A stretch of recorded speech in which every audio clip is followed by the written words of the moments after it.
Hello everyone, achieve your goals में आपका स्वागत है। आज के इस वीडियो में हम डिस्कस करेंगे हिस्ट्री के उन प्रश्नों पर जो कई बार प्रतियोगी परीक्षाओं में पूछे गए हैं और आपके लिए इम्पॉर्टेंट है। तो शुरू करते हैं आज का वीडियो। क्वेश्चन नंबर 1 है, मराठा राज्य का दूसरा संस्थापक किसे कहा जाता है? ए राजाराम, बी बालाजी विश्वनाथ, सी बाजीराव प्रथम और डी बालाजी बाजीराव को। किसे कहा जाता है मराठा राज्य का दूसरा संस्थापक? बालाजी विश्वनाथ को। तो ऑप्शन क्या सही होगा? बी। क्वेश्चन नंबर 2, अधिकतर नरमपंथी नेता थे। ऑप्शन है ए ग्रामीण क्षेत्र से, बी शहरी क्षेत्र से, सी दोनों ग्रामीण एवं शहरी क्षेत्रों से और डी पंजाब से। कहाँ से थे अधिकतर नरमपंथी नेता? शहरी क्षेत्रों से थे। तो ऑप्शन बी सही होगा।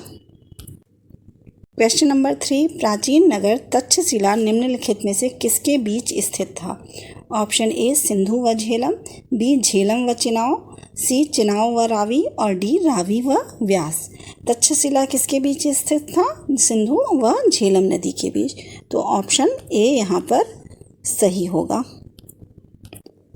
क्वेश्चन नंबर 4 है, भारत छोड़ो आंदोलन का नेतृत्व किया था।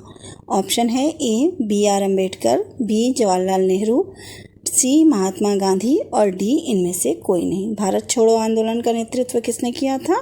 महात्मा गांधी ने। तो ऑप्शन सी सही होगा।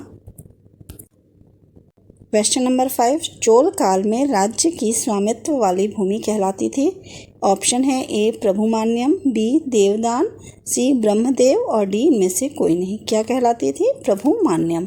तो ऑप्शन ए सही होगा।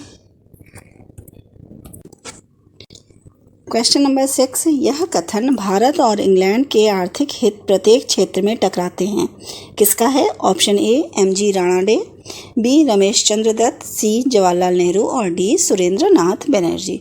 किसका ये है कथन? ये कथन है जवाहरलाल नेहरू का। ऑप्शन सी यहाँ सही होगा। क्वेश्चन नंबर 7, निम्न में से कौन सा एक सिकंदर के आक्रमण का प्रभाव नहीं था? ऑप्शन है ए इस आक्रमण ने भारत और यूनान के बीच प्रत्यक्ष संपर्क स्थापित करवाया, बी इस आक्रमण ने पश्चिमोत्तर भारत में यूनानियों की स्थापना का मार्ग प्रशस्त किया, सी सिकंदर अनेक उपनिवेशकों की स्थापना के लिए उत्तरदायी था और डी उसने भारत को यूनान की रियासत बनाया। कौन सा कथन सही नहीं है? ऑप्शन डी सही नहीं है। वो भारत आया था और फिर यहाँ से जीतकर वो चला गया था।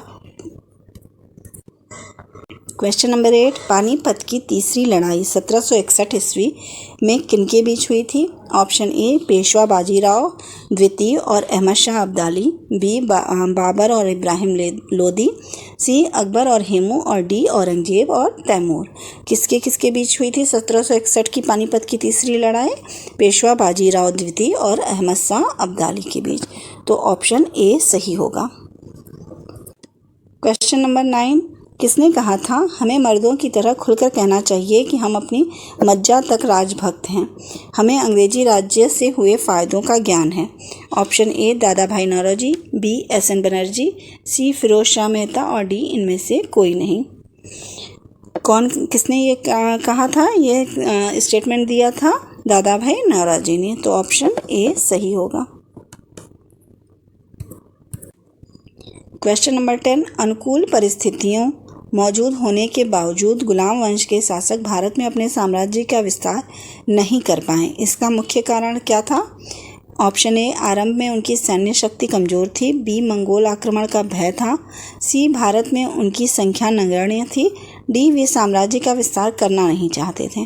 क्या था? किस वजह से गुलाम वंश के शासक का भारत में साम्राज्य विस्तार नहीं कर पाए थे? क्योंकि उन्हें मंगोल आक्रमण का भय था। ऑप्शन बी यहाँ सही होगा।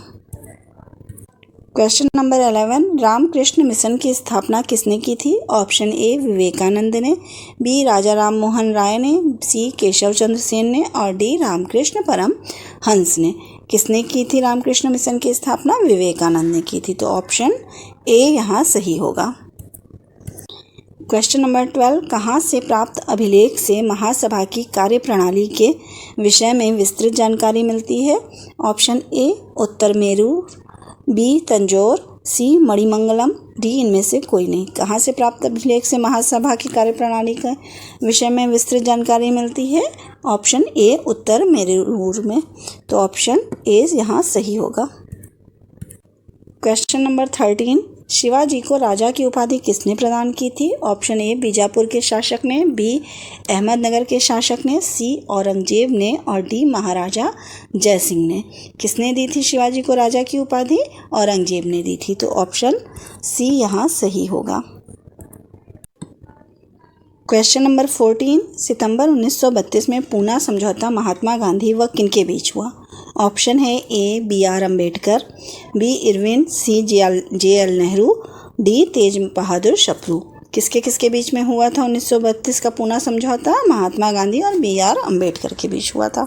तो ऑप्शन ए सही होगा। क्वेश्चन नंबर 15, अहमदनगर के निजाम शाही वंश का अंत कैसे हुआ? ऑप्शन ए अहमदनगर को मुग़ल साम्राज्य में मिलाकर हुसैन शाह को आजीवन कारावास दिया गया, बी मुग़ल सेना ने दौलताबाद किला ध्वस्त कर दिया और अहमदनगर के निजामुल मुल्क की हत्या कर दी, सी फतेह खान ने निजामुल मुल्क की राजगद्दी छीन ली और डी 1631 में मुग़लों के साथ युद्ध में मलिक अंबर पराजित हुआ और संपूर्ण राज परिवार मुग़ल सेना द्वारा मार दिया गया। अहमदनगर के निजाम शाही वंश का अंत कैसे हुआ था? अहमदनगर को मुग़ल साम्राज्य में मिलाकर हुसैन शाह को आजीवन कारावास दिया गया था। तो ऑप्शन ए सही होगा। क्वेश्चन नंबर 16, बुद्ध ने सर्वाधिक उपदेश कहाँ दिए? ऑप्शन है ए श्रावस्ती, बी पावा, सी गांधार, डी उज्जैन। कहाँ पे सर्वाधिक उपदेश दिए थे? श्रावस्ती में दिए थे। तो ऑप्शन ए सही होगा। क्वेश्चन नंबर 17, बाल गंगाधर तिलक द्वारा शुरू की गई साप्ताहिक पत्रिका कौन सी थी? ऑप्शन है A young India, B Kesari, C comrade और डी अल हिलाल। कौन सी थी साप्ताहिक पत्रिका जिसे बाल गंगाधर तिलक ने शुरू किया था? केसरी थी। तो ऑप्शन बी सही होगा। क्वेश्चन नंबर 18, किसने कहा मुझे खुशी है कि कांग्रेस बराबर नीचे की ओर जा रही है? यह राजद्रोही संस्था है और इसके नेता संदिग्ध चरित्र के लोग हैं। ऑप्शन है ए डफरिन, बी एल्गिन द्वितीय, सी लैंसडाउन और डी कर्जन। किसने कहा था? ये कथन है एल्गिन द्वितीय का। तो ऑप्शन बी यहाँ पर सही हो जाएगा। क्वेश्चन नंबर 19, 31 दिसंबर 1600 को किसने एक रॉयल चार्टर राजकीय अधिकार पत्र जारी कर ब्रिटिश ईस्ट इंडिया कंपनी को पूर्वी देशों के साथ व्यापार करने का एकमात्र अधिकार दिया? ऑप्शन ए रानी एलिजाबेथ ने, बी जेम्स प्रथम ने, सी चार्ल्स प्रथम ने और डी क्रॉमवेल ने। किसने दिया था? रानी एलिजाबेथ ने दिया था। तो ऑप्शन ए सही होगा। क्वेश्चन नंबर 20, दिल्ली का पुराना किला किसके द्वारा बनवाया गया? Option A Shershah, B Akbar, C Shahjahan और डी हुमायूं। दिल्ली का पुराना किला किसके द्वारा बनवाया गया है? शेरशाह के द्वारा।